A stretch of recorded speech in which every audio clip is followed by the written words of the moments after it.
downhill consists of a 2.2 kilometre course straight down the mountain. Certainly no place for the faint-hearted, with competitors reaching speeds of up to 80 kilometres per hour.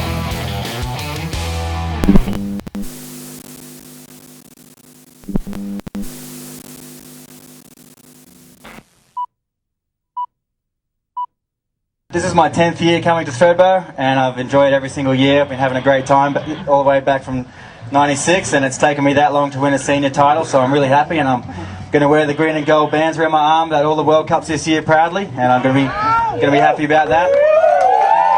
During the transition from the 90s to the 2000s, there was a really key change in mountain biking. You know, the sport and technology progressed really rapidly.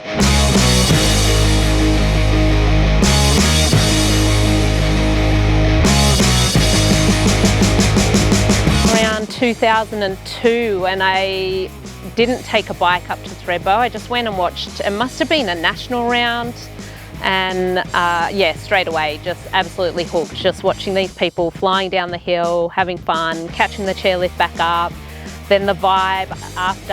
And about that same time, Thredbo also transitioned from, you know, pretty much fire road from top to bottom to single track the whole way down, and the fact that there was that single track from top to bottom with 600 metres of vertical, single track the whole way, that was just this unbelievable raw kind of natural single track through the trees, big boulders, mud, dust, you know, all those conditions in between. It just made it, and probably still is, the best place in Australia to train for World Cup downhill racing. Yeah, I'd only seen pictures of Thredbo and riders at Thredbo in like Australian mountain bike magazine, so I didn't know what I was getting myself into.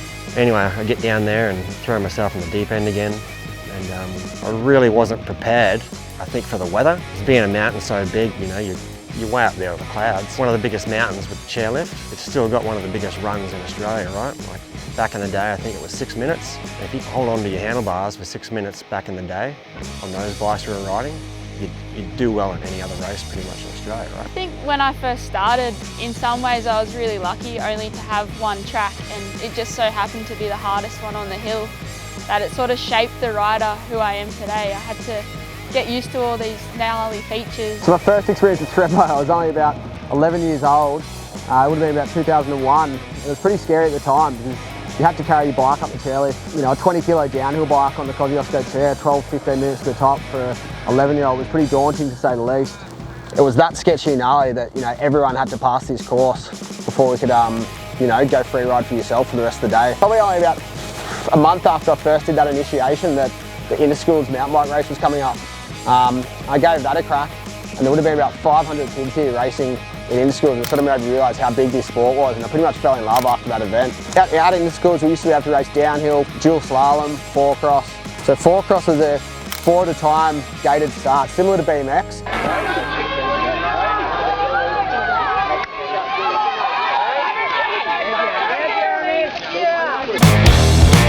Pretty gnarly. You'd be launching gaps with 3 other riders. It used to be held down at Friday Flat, and it was such a cool track to look back at it now and see the old footage of how cool those trails used to be. Thredbo played a huge part in riders getting to the international stage. It was one of the few places that had the elevation, and also just the events they ran being such big events, you know. It always felt like I'm saying, the pinnacle to go to Thredbo, you know, the massive events.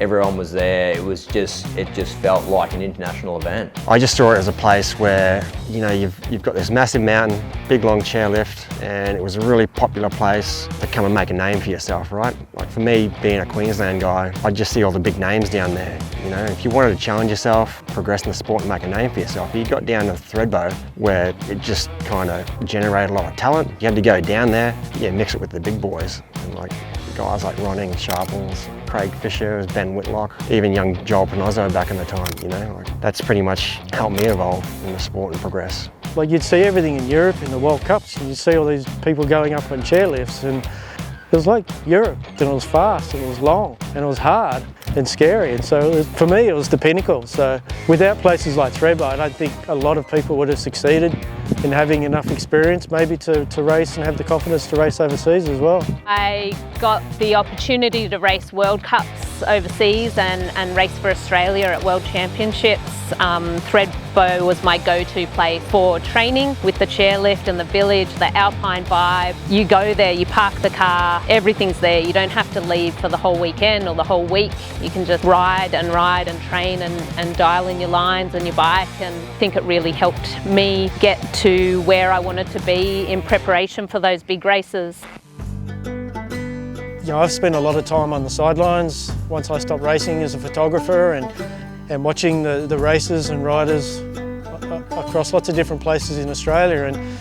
But each and every year I'd go back to Thredbo and I'd just see people getting faster and faster and faster, and the numbers of people increasing, and it's just a general, that's what's happening in the sport. Like particularly this year, it's just grown phenomenally. I mean, I was down at a bike shop on the weekend and they were commenting how they couldn't even get any bikes in stock. Like, it's just growing massively, and places like Thredbo just contribute to that. It just gives a place for people to go ride, people to progress, and also for somewhere to just hang out.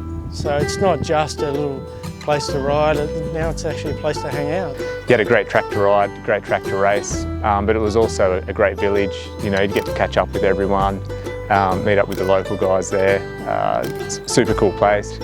Go fish in the river, go for a swim. It was just all around an awesome experience back then. I mean, the sport's just getting amazingly better, and I just don't know where it's going to go. I mean, I'm going to be some 70-year-old person that hopefully can do skids and wheelies and maybe do a jump every now and then, but you know, the kids these days and the bikes they've got, I just don't know what's going to happen.